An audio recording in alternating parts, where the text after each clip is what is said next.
एक समय की बात है। एक गांव में दो दोस्त रहा करते थे। एक का नाम राम और दूसरा श्याम था। दोनों बहुत जिगरी दोस्त थे।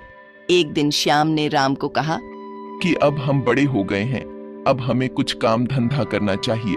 राम ने कहा, हाँ बिल्कुल, तुम बिल्कुल ठीक बोल रहे हो। अब तो हमारे घर का गुजारा भी बहुत मुश्किल से चल रहा है। अब हमें काम करने के लिए शहर जाना चाहिए।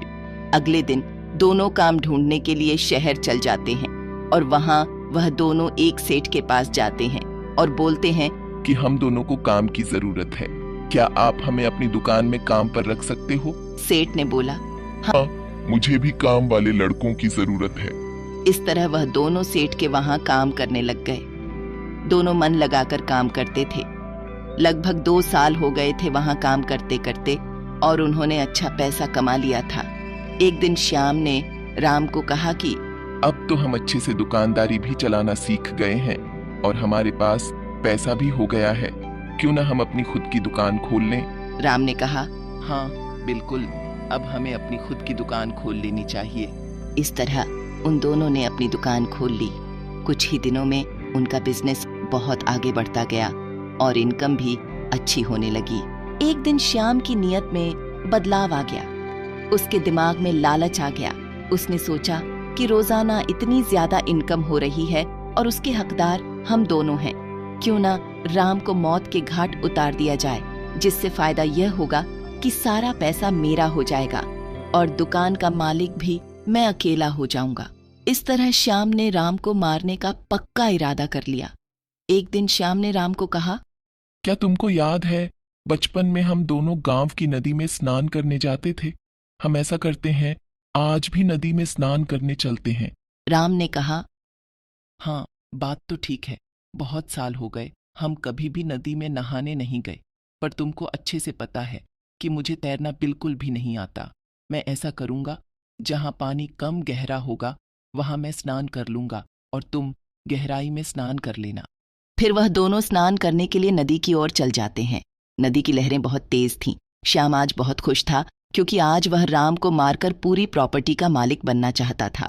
दूसरी तरफ राम को बिल्कुल भी अंदाजा नहीं था कि श्याम कभी ऐसा सोच भी सकता है। श्याम ने मौका देखा और राम को नदी में धकेल दिया। राम को बिल्कुल भी तैरना नहीं आता था और वह नदी में डूब गया और उसकी मृत्यु हो गई। श्याम वहां से चला गया। उसके बाद वह बहुत लालची आदमी बन गया।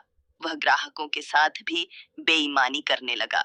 उसने कुछ ही महीनों में आलीशान बंगला और लग्जरी कारें खरीद लीं। कुछ दिनों बाद उसने घर जाने का फैसला किया। वह जब अपने गांव पहुंचा तो राम के माता पिता उसको मिले और राम के बारे में श्याम से पूछताछ करने लगे। राम की माताजी ने कहा, अरे श्याम बेटा, मेरा राम कैसा है और वो कहाँ है? बहुत दिन हो गए, उससे बात नहीं हुई। श्याम ने कहा, माताजी, मुझे राम के बारे में ज्यादा कुछ नहीं पता। 1 महीना पहले वो मेरे साथ काम करता था, पर उसके बाद वह कहीं और काम करने लगा। उसके बाद मुझे उसके बारे में कुछ भी नहीं पता। ये कहकर श्याम वहां से चला गया। कुछ दिनों के बाद राम के माता पिता की भी मृत्यु हो गई। दूसरी तरफ श्याम भी अपने बिजनेस की देख रेख के लिए वापस शहर चला गया और कुछ दिनों बाद उसने वहां शादी कर ली। श्याम के घर एक लड़के ने जन्म लिया जिसका नाम गोपाल रखा, जो बचपन से ही साधारण नहीं था। वह हमेशा बीमार रहता था। उसके इलाज के लिए श्याम ने पैसे को पानी की तरह बहा दिया, परंतु गोपाल की सेहत में कोई बदलाव नहीं आया।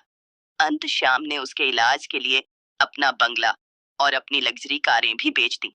फिर भी गोपाल ठीक नहीं हुआ। यह देखकर श्याम बहुत निराश हो गया। एक दिन गोपाल की हालत बहुत गंभीर हो गई। उसकी मृत्यु लगभग नजदीक थी।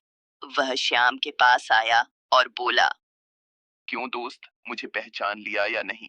मैं वही तेरा जिगरी दोस्त हूँ जिसने तुम पर बहुत विश्वास किया, परंतु तुमने लालच में आकर मेरे साथ धोखा किया था और मुझे नदी में धकेल दिया था।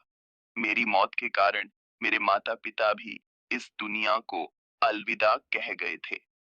तेरे लालच की वजह से मेरा पूरा परिवार खत्म हो गया। तुमने बेईमानी से बहुत धन इकट्ठा किया था। मैंने तुम्हारे ही घर में जन्म लेकर वो सारा बेईमानी का धन नष्ट करवा दिया। अब तुम्हें महसूस होगा कि पुत्र की मृत्यु का दुख कैसा होता है। यह कहकर गोपाल की मृत्यु हो जाती है। उसके बाद श्याम को अपने की कर्मों पर बहुत गुस्सा आता है और वो फूट फूट कर रोता है। परंतु अब पछताने का कोई फायदा नहीं था, क्योंकि लालच के चक्कर में श्याम ने राम का घर भी खत्म कर दिया था और अपना घर भी बर्बाद कर चुका था। तो दोस्तों, हमें इस कहानी से ये शिक्षा मिलती है कि हमें कभी भी लालच नहीं करना चाहिए। परमात्मा ने हमें जो कुछ भी दिया है, हमें उसमें ही खुश रहना चाहिए।